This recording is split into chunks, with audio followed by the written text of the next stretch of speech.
ত্রয়োদশ জাতীয় সংসদ নির্বাচনে বিএনপির প্রথম সমাবেশের জন্য প্রস্তুত সিলেট আলিয়া মাদ্রাসা মাঠ। এদিন ৬ জেলায় প্রচার চালিয়ে ঢাকায় ফিরে আসবেন তারেক রহমান। দলের শীর্ষ নেতার আগমন ঘিরে উচ্ছ্বসিত তৃণমূলের নেতাকর্মীরা। প্রতিনিধিদের সহায়তায় ডেস্ক রিপোর্ট। নায়াসিনামাইড ও স্যালিসাইলিক সমৃদ্ধ লিলি ফেস ওয়াশ যা ফেসের ডেড স্কিন সেল দূর করে দেয় দ্বিগুণ ফাস্টার ব্রাইটেনিং। বৃহস্পতিবার সকালে সিলেট আলিয়া মাদ্রাসা মাঠে প্রথম নির্বাচনী সমাবেশে যোগ দেবেন বিএনপির চেয়ারম্যান তারেক রহমান।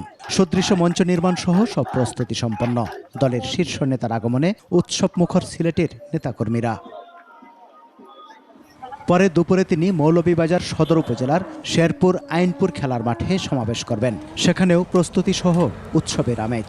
লক্ষাধিক মানুষ এখানে উপস্থিত হবে উনাকে দেখার জন্য, উনার কথা শোনার জন্য। তাই মৌলভীবাজারের মানুষ খুব উৎসাহিত এবং আনন্দিত উনাকে পেয়ে। আমাদের এখানে যে আনন্দ ঘন উৎসব মুখর পরিবেশ সৃষ্টি হয়েছে।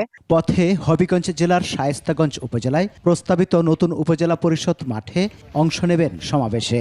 আমাদের কার্যক্রম আমাদের আসবে, এর জন্য আমরা এটা আমাদের জন্য একটি আনন্দের দিন, উৎসবের দিন। দুপুরের পর ব্রাহ্মণবাড়িয়া জেলার সরাইল উপজেলার কোট্রাপাড়া ফুটবল খেলার মাঠে আয়োজিত সমাবেশে যোগ দেবেন তারেক রহমান। বিকেলে যোগ দেবেন কিশোরগঞ্জের ভৈরব স্টেডিয়ামের সমাবেশে। সেখানেও প্রস্তুত উচ্ছ্বসিত নেতাকর্মীরা। পথে যোগ দেবেন নরসিংদী পৌর পার্কের কাছে আরও একটি নির্বাচনী সমাবেশে।